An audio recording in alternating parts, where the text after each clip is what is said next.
अलग अलग ज़िले से रहने वाले लोग हैं। तो मनजिंदर सिंह सिरसा में ये आपको आँख पे जो पर्दा चढ़ा हुआ है वो पर्दा हटा करके इस वीडियो को देख लेना, और थोड़ी सी भी शर्म बची हो तो एक बार आके इनकी हालात पूछ लेना। चुनाव से पहले आकर घर घर आकर के जहाँ झुग्गी वही मकान, प्रधानमंत्री का है ऐलान, शर्म नहीं आती है। जिसको माँ बाप कहते हो उसको रोहिंग्या कहते हो, जिसको माँ बाप को जब उसके नहीं हुए तो फिर तुम किसके होगे।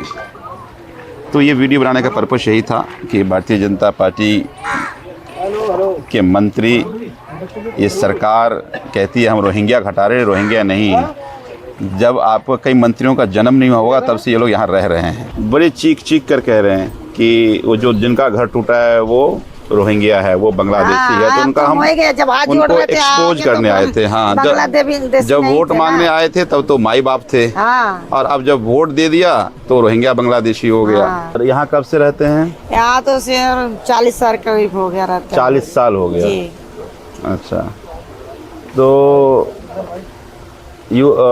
बनारस के रहने वाले हैं ना आप? तो वो मंत्री कह रहा है बीजेपी का कि ये लोग रोहिंग्या और बांग्लादेशी की झुग्गी टूटा है। तो जी सर, हम चेक करें ना, यूपी से लेके दिल्ली तक चेक करें कि हम बांग्ला के हैं कि बिहार के हैं कि यूपी के हैं कि कहाँ के हैं, तभी तो उसे पता चलेगा।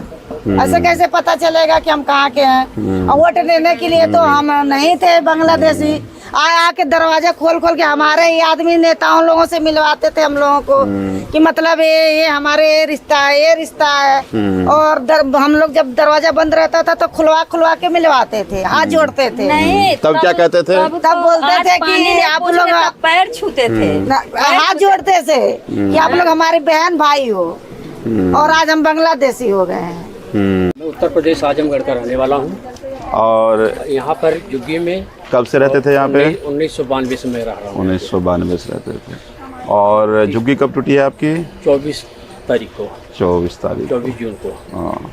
जिसमें नोटिस लगाया गया था, टूटा था। टूटने से पहले 25 तारीख को 15-20 आदमी रेखा गुप्ता के दरवाजे पे गए सुबह 8 बजे। वहाँ पर उनके फोर्स लगी थी। बोले क्या किस लिए आए यहाँ पे, नहीं जाने दे। तब उनसे आधार कार्ड सब कुछ लेकर गए, दिखाया गया कि हम लोग इसलिए आए हैं, हमारी झुग्गी तोड़ी जा रही है, हम पूछने के लिए आए हैं, हम चाहें तो जाएँ कहाँ। फिर उनसे अपनी विपत गाया गया, कहा गया कितने साल से हम लोग यहाँ रह रहे हैं कि हमारी झुग्गी को नोटिस लगी है तोड़ने के लिए, टूटेगी, अब हम जाएं तो जाएं कहाँ। कुछ सुनवाई नहीं हुई। उन्होंने हाथ जोड़ करके बोली, रेखा गुप्ता मैं इसमें कुछ नहीं कर सकती, रेलवे की ज़मीन है, आप लोग अवैध ज़मीन में क्यों झुग्गी बनाए।